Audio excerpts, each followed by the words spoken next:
It is said that misfortunes do not come singly. India has been hit by a terrible economic crisis, a pandemic of huge proportion, and now by a full-blown crisis on the borders with China. Much of each crisis is attributed to the mismanagement of the BJP Modi government and the wrong policies pursued by it.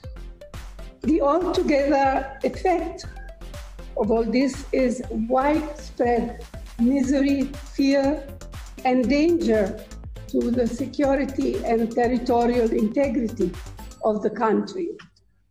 Now, we have discussed the economic crisis before, a number of times before. Since then, it has become even worse. The Modi government refuses to listen to good advice.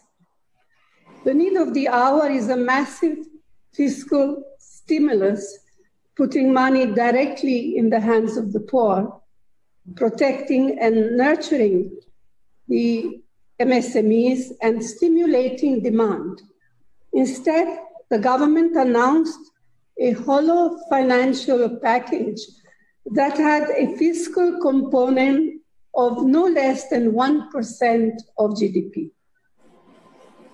The government has added insult to injury by mercilessly raising petrol and diesel prices for 17, it was 16, but today makes it 17 consecutive days at a time when world prices of crude have fallen.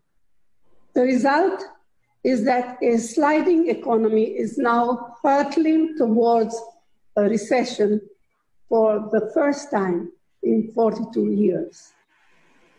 I am afraid that, or at least according to expert economists, there will be high unemployment, falling income and wages, and lower investment. Recovery is likely to take a very long time, and that too only if the government corrects its course and adopts sound economic policy. To attack India, चीन को लेकर भारतवर्ष पर हमला करना, भ्रामक चीजें फैलाना, झूठ बोलना, ये कांग्रेस की नीति बन चुकी है। और आज मैं स्पष्ट रूप से कांग्रेस पार्टी की अध्यक्षा सोनिया गांधी जी से पूछना चाहता हूं, सोनिया जी, जब देश के आर्मी चीफ लेह में उतर रहे हो और देश के जवानों के मोराल को, उनकी शक्ति को वर्धन कर रहे हो, उसे बढ़ा रहे हो, उसी समय सीडब्ल्यूसी की मीटिंग करना और सीडब्ल्यूसी की मीटिंग में आर्मी के विरोध में कहना और यह कहना कि भारत ने अपने टेरिटरी को सरेंडर कर दिया है, भारत कमजोर पड़ गया है, ये क्या आप आर्मी के साथ दो हाथ होना चाहते हैं? ये किस प्रकार की लड़ाई है? सोनिया जी, मैं आज स्पष्टता के साथ बता देना चाहता हूं और हर कांग्रेसी इसे कान खोल के सुन ले, हमारे देश हिंदुस्तान ने अपनी 1 इंच भी जमीन सरेंडर नहीं किया है, 1 इंच भी जमीन सरेंडर नहीं किया है। किंतु दुख का विषय है कि कांग्रेस पार्टी ने अपनी शर्म को सरेंडर कर दिया है। India has not surrendered an inch of its land, but Congress, I am sorry to state, has surrendered its shame. ये बहुत ही दुखद विषय है। रोज सुबह आप लोग चालू हो जाते हैं, सरेंडर कर दिया, सरेंडर कर दिया, सरेंडर कर दिया। ये किस प्रकार की बात है? हमारे देश पर चाइना की कोई कब्जा नहीं किया हुआ है। इस बार जो स्टैंड ऑफ है, जिसमें बताया जा रहा है कि चीन ने कोई कब्जा कर लिया है, उस पर बहुत स्पष्ट रूप से प्रधानमंत्री जी ने बयान दिया है कि किस प्रकार लीगेसी इश्यूज हैं। 43,000 स्क्वायर किलोमीटर ये लीगेसी इश्यूज हैं। किंतु वर्तमान में जो स्टैंड ऑफ हुआ, जिसकी अभी डीएस्केलेशन की बात चल रही है, उसमें हमारे देश पर कोई कब्जा नहीं हुआ है। हां, अगर कब्जा हुआ है तो मां बेटे के मन के ऊपर 2008 के एमओयू के पश्चात हमें डर है, चीन का कब्जा हो चुका है। ऐसी क्या बात है? रोज आप देखते हैं सुबह उठते ही चीन को लेकर हिंदुस्तान के ऊपर आक्रामक हो जाना, सरेंडर सरेंडर सरेंडर। इनको ये सैडिस्टिक प्लेजर क्यों मिलता है? Why does the Congress want to derive some kind of sadistic pleasure when India, by showing that India is not performing well?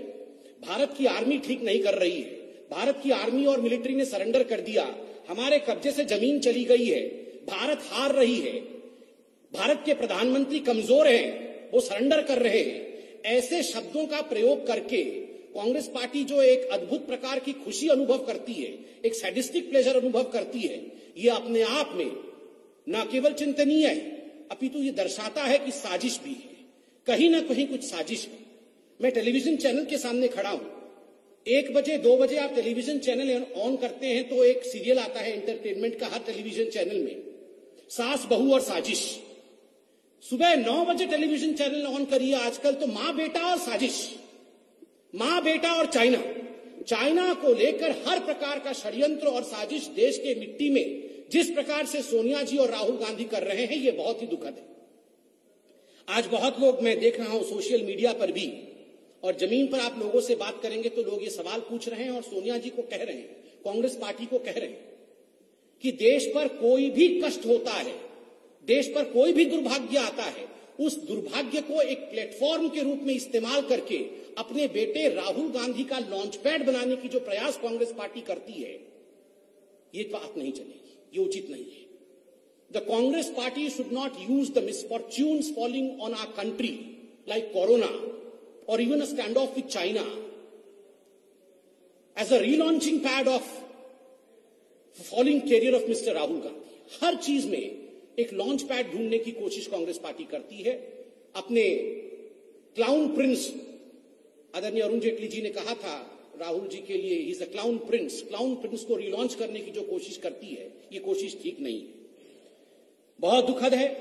आज हम सब हिंदुस्तानी, हम सब लोग, इसमें कोई पार्टी का विषय नहीं है, अपनी मुष्टिका बांध करके जब आर्मी के चीफ लेह गए हुए, मोराल बूस्टिंग के लिए गए हुए, हमारे आर्मी आज सख्त रूप से खड़ी है, संकल्प के साथ खड़ी है, शक्ति के साथ खड़ी है। ऐसे में मीटिंग करके आर्मी के मोरेल को डाउन करने की कोशिश करना, उसे घटाने की कोशिश करना, ये साजिश और षड्यंत्र से कम नहीं है।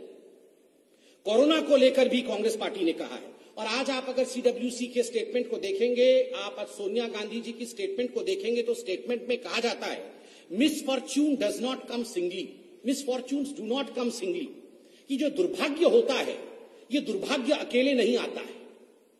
सोनिया जी, हमें दुर्भाग्य है, इस देश का दुर्भाग्य है कि कांग्रेस पार्टी जैसी एक पार्टी दुर्भाग्य के ऊपर भी राजनीति करती है।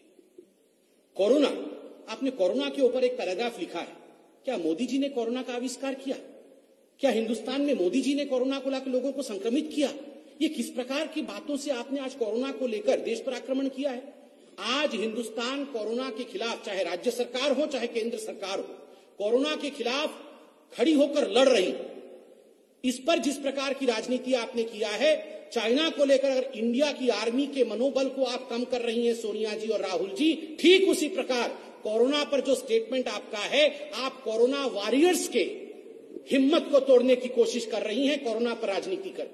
आपने इकोनॉमिक पैकेज को लेकर राजनीति करने की कोशिश की है। सोनिया जी, बहुत स्पष्ट रूप से भारतीय जनता पार्टी ये बताना चाहेगी आपको कि जहां तक इकोनॉमिक पैकेज का सवाल है, कांग्रेस पार्टी ने मात्र 5 या 6% जीडीपी का ये डिमांड किया था कि हमें इस प्रकार का पैकेज दिया जाए, किंतु जो इकोनॉमिक पैकेज हिंदुस्तान की सरकार ने, मोदी जी की सरकार ने दिया है, वह आज 10% है जीडीपी का। 20 लाख करोड़ रुपए हिंदुस्तान को पुनः खड़ा करने के लिए ये पैकेज दिया है। आप उस पर भी राजनीति कर रही हैं।